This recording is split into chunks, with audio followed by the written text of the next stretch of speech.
Dear students, आप लोगों के लिए गुड न्यूज़ ये है कि यूराइज पोर्टल पर सभी छात्र छात्राओं के आईडी कार्ड जारी कर दिए गए हैं। तो पूरी यूपी के लिए व्यवस्था है। तो जैसा कि आप जानते हैं, यूराइज पोर्टल पर पॉलीटेक्निक के साथ साथ आईटीआई और बीटेक के स्टूडेंट्स का भी अकाउंट बनता है।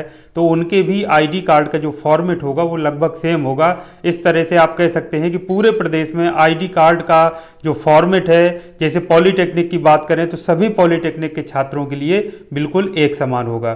तो बच्चों, आज हम देखेंगे कि जो स्टूडेंट्स का आइडेंटिटी कार्ड जारी किया गया है उसका फॉर्मेट क्या है। इसके साथ साथ जो बड़ी महत्वपूर्ण बातें हैं उसमें जैसे जो फोटो किसी स्टूडेंट ने बहुत गलत तरीके से लगाई है और कुछ ऐसी डिटेल्स हैं जो स्टूडेंट ने अपनी फिल नहीं की हैं, जिनकी वजह से उनका जो आइडेंटिटी कार्ड है वो अधूरा बनकर आ रहा है। तो इन सारी जो प्रक्रियाओं को कैसे पूर्ण करना है, किन बातों का ध्यान रखना है, इसके बारे में आज मैं आपको बताऊंगा।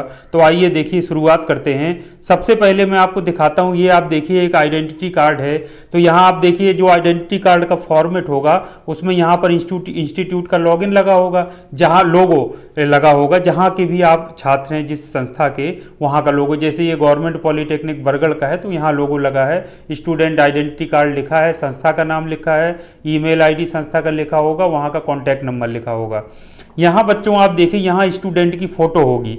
तो इस फोटो में बच्चों आप ध्यान से देखिए, ये स्टूडेंट कहीं खेतों में खड़ा है और इसने पूरी फोटो अपनी नीचे से ऊपर तक किसी से खिंचवा करके लगा रखी है। तो बच्चों आप सोचिए कि जो आइडेंटिटी कार्ड का जो फॉर्मेट होता है, जो साइज होता है, आप उसको देखिए और उस साइज में ये जो आपका स्पेस है, क्या ये इस तरीके की फोटो लगाना उचित होगा? और जब ये आईडी कार्ड आपको मिलेगा तो क्या आपको स्वयं को अच्छा लगेगा कि आपकी इस तरीके से फोटो लगी हुई है?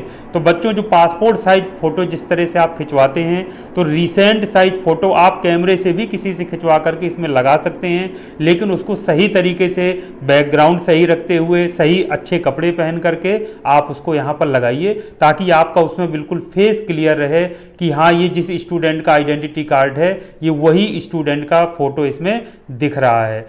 दूसरी महत्वपूर्ण बात मैं आपको बताता हूं कि इस तरीके की फोटो लगाने के साथ साथ बहुत सारे ऐसे स्टूडेंट्स हैं जिनमें छात्र भी हैं, छात्राएं भी हैं, कि कोई सेल्फी लेकर के लगा रहा है, कोई अपना फेस टेढ़ा किए हुए है, कोई ग्रुप में खड़ा है, पूरी क्लास के स्टूडेंट्स खड़े हैं, उनकी फोटो अपने साथ में खिंचा करके लगाए हुए है, कोई किसी ऊट पटांग पोजीशन में कोई कैप लगाए है, पीछे को कैप किए है, टपोरी स्टाइल में वो फोटो लगा रखी है। तो बच्चों, ये सब गलतियां आप मत करिए। यदि आपने गलतियां ये कर दी हैं तो उसको आपको तत्काल सुधार लेना है। अब उन गलतियों को कैसे सुधारना है मैं ये बताऊंगा, और इसके अलावा और कौन सी चीजें हैं जो स्टूडेंट्स की ज्यादातर अधूरी हैं उनको आपको ठीक कर लेना है। तो यहाँ बच्चों आप देखिए, वैलिड अप टू लिखा है 2021-22, यानी ये फर्स्ट ईयर का छात्र है, 2021 से 2024 तक इसका वैलिड रहेगा। यहाँ पर ये बार कोड होगा, यदि स्कैन को किया जाए, इसको स्कैन, तो स्टूडेंट के बारे में पूरी इंफॉर्मेशन निकल करके आ जाएगी। यहाँ नीचे प्रिंसिपल के साइन होंगे, आपकी संस्था में जो प्रिंसिपल है। तो यहाँ बच्चों सबसे पहले इनरोलमेंट नंबर लिखा होगा। इनरोलमेंट में नंबर में हो सकता है आपका जो यूराइज आईडी मिली थी वो हो, छात्र का नाम होगा, उसके फादर का नेम होगा, मदर्स नेम होगा, उसकी डीओबी यानी डेट ऑफ बर्थ होगी, ब्रांच यहाँ पर लिखी होगी, जैसे मैकेनिकल इंजीनियरिंग प्रोडक्शन लिखा है, आपकी जो भी सिविल, इलेक्ट्रिकल, इलेक्ट्रॉनिक्स जो भी ब्रांच है, कंप्यूटर साइंस, वो यहाँ लिखी होगी। छात्र का जो कॉन्टैक्ट नंबर उसने यूराइज पर भरा था वो होगा। इसके अलावा यहाँ जो स्पेस छूटा है वो गार्जियन का मोबाइल नंबर और उसका ब्लड ग्रुप, क्योंकि ये इंफॉर्मेशन बाद में अपडेट हुई थी। कुछ बच्चों ने पहले अपना जो यूराइज प्रोफाइल है कंप्लीट कर लिया, तो उसके बाद ये नए टैब आए थे जिसमें गार्जियन का नेम, गार्जियन का कॉन्टैक्ट नंबर, ब्लड ग्रुप और उसमें गार्जियन के साथ संबंध क्या है ये पूछा गया था। तो बहुत सारे छात्र छात्राओं ने अभी तक उसको अपडेट नहीं किया है, जिसकी वजह से ज्यादातर छात्र छात्राओं के ये जो कॉलम है ब्लड ग्रुप वाला और जो गार्जियन का कॉन्टैक्ट नंबर है वो ब्लैंक आ रहा है। तो ये एड्रेस देखिए, एड्रेस भी आपने जो दिया होगा, तो बच्चों आप इसमें समझ सकते हैं कि आपका आइडेंटिटी कार्ड है तो आपका सही एड्रेस इसमें भरा जाना कितना इंपॉर्टेंट है। तो इसमें बच्चों केयर ऑफ से लेके जो आपके फादर का नेम है, जिस नाम से आपके घर में चिट्ठी पहुंच जाए, वो हाउस नंबर, आपका गांव, ग्राम पंचायत का नाम, या शहर में रहते हैं तो मोहल्ले का नाम, आपकी तहसील का नाम, ब्लॉक का नाम, जो भी आपका बिल्कुल जो आपका जिला है, प्रदेश है, पिन कोड है, वो पूरा कंप्लीट एड्रेस बच्चों आपको इसमें भरना है, ताकि कभी भी यदि जरूरत पड़े तो आपके घर में संपर्क किया जा सके और आपको कहीं आई कार्ड लगाना हो, एड्रेस शो करना हो तो आप उसको दिखा सकें। तो ये बच्चों बिल्कुल सही सही सारी जानकारी आप भरिए, उसको फिल करिए। अब कैसे फिल करना है, यूराइज पोर्टल पर आपको जाना है, स्टूडेंट लॉगिन पर, यहाँ पर आपकी एंटर यूराइज आईडी अपनी एंटर कर दीजिए, पासवर्ड एंटर कर दीजिए, लॉगिन पर क्लिक कर दीजिए। लॉगिन होंगे तो इस तरीके का प्रोफाइल एक आप फॉर्मेट आपके सामने खुल करके आता है। तो प्रोफाइल जब खोलेंगे तो नेम आपका और ये जेंडर, कैटेगरी, रिलीजन और मोबाइल नंबर, ईमेल, आधार नंबर, ये अगर किसी का अभी भी नहीं भरा है तो उसको आप फिल कर लीजिए। यदि भरा है तो चेक कर लीजिए कि ठीक है कि नहीं, यदि उसमें भी अभी कोई गलती है तो उसको आप करेक्ट कर लीजिए। जो नया टैब आया था, जैसा कि मैंने बताया, कुछ छात्र छात्राओं ने बाद में अपडेट किया है तो उन्होंने कर लिया है, लेकिन कुछ बच्चे पहले कर चुके थे, दोबारा उन्होंने लॉगिन किया ही नहीं, तो वो अभी भी उनका खाली छूटा है, जिसमें गार्जियन का नेम पूछा जा रहा है। तो गार्जियन का नेम बच्चों अभिभावक का नाम पूछा जा रहा है, तो ये आप कोशिश करिए अपने पापा का लिख दीजिए यदि आपके पापा ही आपके लिए गार्जियन है। इसके अलावा कुछ ऐसे केसेस भी हो सकते हैं, जैसे कोई अपने मामा के यहाँ रहता है या अंकल के अपने चाचा के साथ रहता है, वही उसको पढ़ाते लिखाते हैं, तो आप उनका भी नाम दे सकते हैं, अपने बड़े भाई का भी दे सकते हैं। जो भी जिम्मेदार है आपके घर में, अभिभावक की भूमिका में हो, उसका नाम आप यहाँ पे दे सकते हैं। और तभी यहाँ पे मांगा जा रहा है उनका कॉन्टैक्ट नंबर दे दीजिए कि किसी भी स्थिति में छात्र से संबंधित कोई भी चीज़ की बात करने के लिए उनसे बात किया जा सके। तो बिल्कुल सही सही उनका नंबर दीजिए। रिलेशन बताइए कि यहाँ जो गार्जियन का नेम आपने दिया था वो कौन है आपके। यदि आपने फादर का दिया है तो यहाँ फादर लिख दीजिए, यदि आपने अंकल का दिया है तो अंकल लिख दीजिए, भाई का दिया है तो ब्रदर लिख दीजिए। तो इस तरीके से जिनका भी मदर का दिया है तो मदर लिख दीजिए। तो जिनका भी मोबाइल नंबर आपने दिया है कॉन्टैक्ट नंबर गार्जियन के रूप में, उनका आप रिलेशन बता सकते हैं। ब्लड ग्रुप में यहाँ बच्चों देखिए NA लिखा है, तो ब्लड ग्रुप आपका जो भी है, O पॉजिटिव है, B पॉजिटिव है या कुछ और है, तो आप उसको इसमें भर देना है। लेकिन बहुत सारे स्टूडेंट्स ऐसे हैं जो कहते हैं कि सर हमको हमारा ब्लड ग्रुप मालूम ही नहीं। तो मैं बताता हूं कि ब्लड ग्रुप आपको कैसे मालूम चलेगा।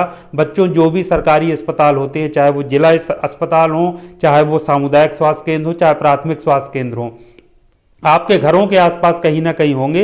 आप वहां जाइए, वहां पर लैब होती हैं, आप उनको कहेंगे ब्लड ग्रुप टेस्ट करने के लिए, तो 1 रुपये का पर्चा बनवा करके आपका ब्लड ग्रुप टेस्ट करके तुरंत रिपोर्ट बता देंगे कि आपका ब्लड ग्रुप ये है। आप उस पर्चे को लेकर आ जाइए, हमेशा के लिए आपका हो जाएगा, आपको ब्लड ग्रुप पता चल जाएगा, इसमें आप फिल कर लीजिए।